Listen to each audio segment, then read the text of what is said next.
Hey guys, it's Tia. Welcome to another video.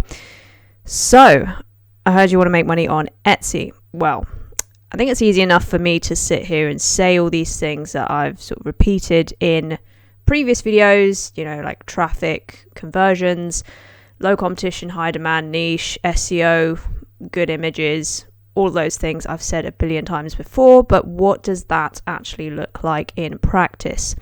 So in this video, I'm going to be talking about some real life examples. These are comments and DMs that I got from other sellers sort of struggling with sales, all for different reasons. And I think these pretty much summarize the scope of what people say to me in general when it comes to low sales on Etsy. And then I'll be revealing my replies to these people.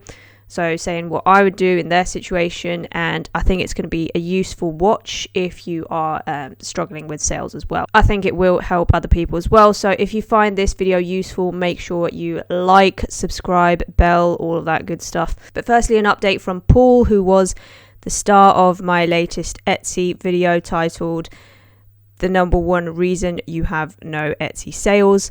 And Paul saw my video and he actually messaged me on Instagram to tell me that since he's made his first organic sale, so well done to him.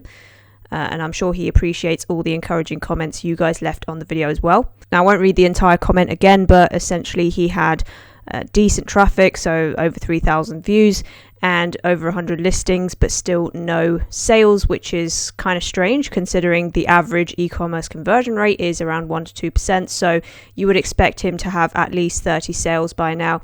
And I had a few more questions for him that I asked in this video about the specifics, which could give some clues as to why he has no sales. But essentially in the video, I told him that it could be the price is too high and some other things. If you want to see my full response, then you can just watch this video. So let's see what the update is. I think I should also mention he did give me permission to share the messages, but I'm not going to show usernames in this video because his Instagram does have a link to his shop. So I think it would be better to just keep things anonymous because, if a bunch of people who are not going to buy stuff go over to the shop, then there's a small chance it could cause problems. And also I just kind of want this video to be general learning points, not like an entire shop critique. So yeah, but I was able to check out the shop myself, so that will be sort of reflected in my reply. All right, so Paul says, thanks for answering my concerns. I'm up to 129 listings from the 117 I had when I wrote that comment to you. I did send my sister a nice size coupon so she could get a Christmas sweatshirt. The day after, someone from Dusseldorf, Germany bought the same sweatshirt. Seems odd. That's one legit sale. No, I won't close my shop, but I almost have to stop place it. Canva and eRank. eRank seems simpler to use over Sales Samurai, even though it also offers more info. Fair enough. As far as pricing goes, I go from 40% to 65% profit in Printify, trying a lot of price points. I have a sale starting today for 10 days that offers 25% off. You may use this for another video.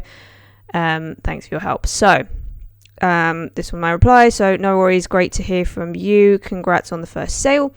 Thanks for answering some questions. So stopping these subscriptions for, Canva, Place It, all those other subscription things. If you're not using them, just, there's no need to pay for them. There are ways to design for free as well. 40 to 65% profit is quite ambitious as a new seller, so would suggest testing some new prices.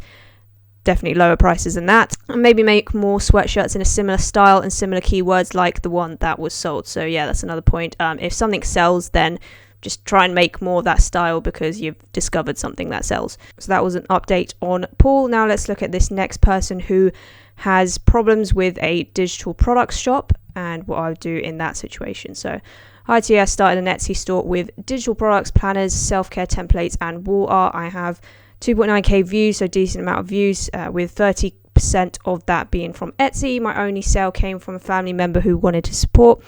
I am paying someone to do my SEO and run ads for me since I'm not well versed in that. I've been open for a month and it's been a week since the ad campaign, but only one sale. Am I doing something wrong? It may help to add that I am planning to add at least 30 more wall art items and a few downloadable escape rooms custom labels soon. So my response to that was, thanks for watching. From personal experience, I would recommend trying to get listings to sell organically first through SEO as a proof of concept before paying for ads, because you don't really want to throw money at something that doesn't convert.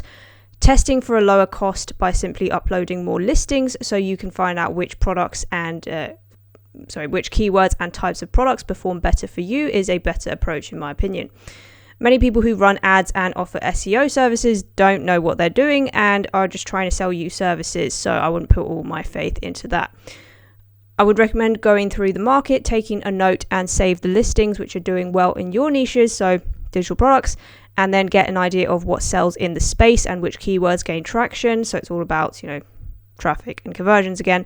And then creating similar or better products, upload them, keep testing, and eventually you will find a couple and start to do better.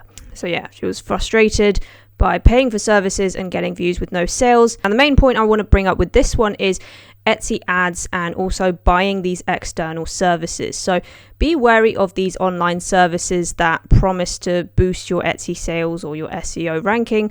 Firstly, a lot of them are just scam services. They have no idea what they're doing. But I think a bigger issue than that is if you let someone go into the back end of your account, there's a massive likelihood of getting suspended.